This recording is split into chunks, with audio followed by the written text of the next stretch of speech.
A informação Observatório Transparência STP. Terminamos o mês de maio, começámos o mês de junho e o Observatório, como tem vindo a fazer, decidiu mais uma vez contribuir com a nossa sociedade, analisando o status da pandemia da Covid-19 em São Tomé e Príncipe.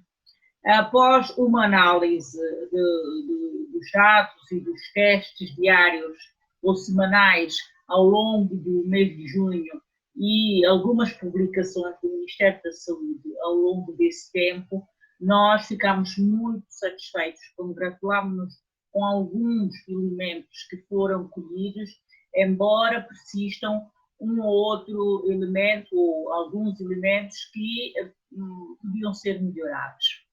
Uma das coisas a realçar é que realmente, finalmente, São Tomé e Príncipe e o Ministério da Saúde decidiu passar a contabilizar como casos positivos da Covid-19 só aqueles doentes com teste da PCR positivos, o que é de saudar porque era gritante a anomalia de contabilizar os doentes com positividade para anticorpos, não sei se são IgGs ou se são IgMs, ou as duas coisas, e se há alguma diferenciação entre os positivos para IgG e os positivos para IgM, como sendo doentes como Covid-19, o que não está estipulado como norma standard de diagnóstico laboratorial da infecção a SARS-CoV-2. Isto é muito positivo, porque, de facto, passamos a falar a mesma língua com o resto do mundo em contabilizar só os doentes com a positividade nas colheitas de secreções nasofaríngeas ou orofaríngeas ou traqueobrônquicas como positivos para o real-time PCR a SARS-CoV-2. Este é um ponto. O segundo ponto é que, ao longo do mês, e se calhar após a aquisição do laboratório e do aparelho para os testes de PCR, o que nós verificamos é que há alguma estabilização dos números ao longo das semanas. Portanto, depois de haver uma contabilização de cerca de 28 casos na primeira semana, que prefaz cerca de 5,7%, o que nós verificamos ao meio do mês é um aumento, um registro de 55 casos novos, com um registro de cerca de 27% dos números em relação aos anteriores. E depois, no final do mês, o que se percebe na terceira e na quarta semana, há uma diminuição importante dos números de primeiros casos registrados, havendo a contabilização de um caso importado vindo de Portugal pela STP Airways, o que nos anima e faz crer que aparentemente a infecção esteja controlada. Mas depois, para quem está dentro do assunto e percebe, levanta-se outras questões que implica ter domínio sobre elas para interpretar esses resultados.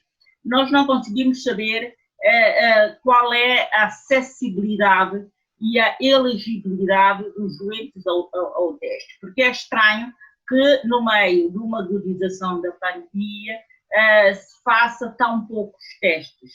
Uma das razões pode ser, de facto, o aparelho ser um aparelho com poucas cassetes, ou seja, que faça uma leitura em simultâneo de um número limitado de amostras, porque há diferentes aparelhos com diferentes cargas de recepção de amostras em simultâneo de leitura e processamento.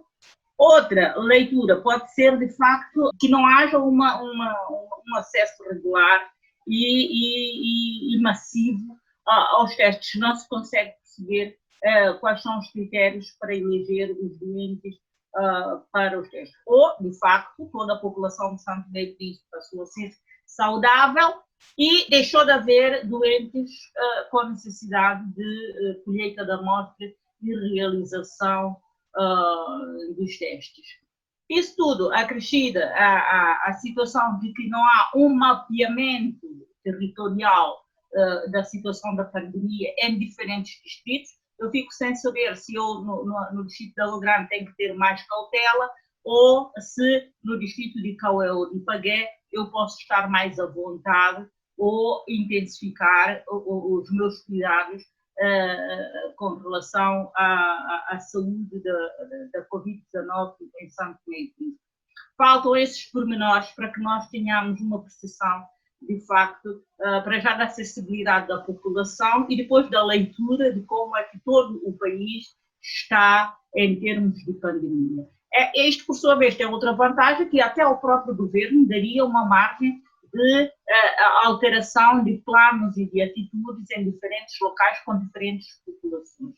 Outras coisas, pormenores que nos fazem não perceber muito bem, quem é o grupo que tem o maior risco, o maior contágio da infecção. São as pessoas, a população ativa que anda mais na rua e em contacto com outras pessoas. Os profissionais de saúde, aparentemente, esse é um dado, embora não tenhamos números, foram bastante afetados pela infecção.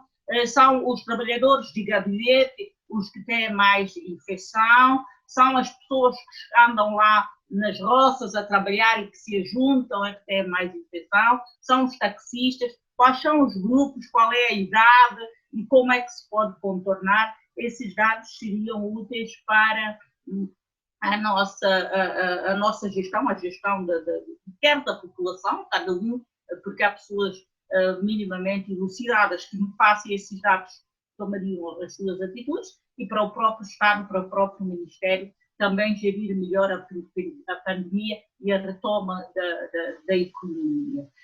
Entretanto, fazendo uma leitura a nível internacional daquilo que o mundo, como é que o mundo nos vê, o site da Worldmaker dá-nos alguns dados, quer da população, quer da quantidade de testes por 1000 pessoas. Aparentemente não estaremos tão mal assim, temos cerca de 8.000 testes por mil pessoas, o que, tendo em conta as capacidades de Santo Tomé, aparentemente é um bom marcador, mas fica-se na dúvida que testes são esses, se são todos PCR, se são PCR mais os testes rápidos imunológicos. Atenção que eu falo testes rápidos imunológicos porque há testes rápidos de antigênio que são equiparados a PCR, que eu não sei se Santo Tomé tem este método de testagem. Tudo isso levanta questões e nós ficamos aqui a ver, a interpretar, a congratular-nos com alguns dados, mas continuamos a ficar preocupados com a escassez de outros dados que ajudar-nos-ia a ter uma maior e melhor leitura da situação pandémica em Santo Tomé. Observatório Transparência STP. Mais transparência, maior efetividade.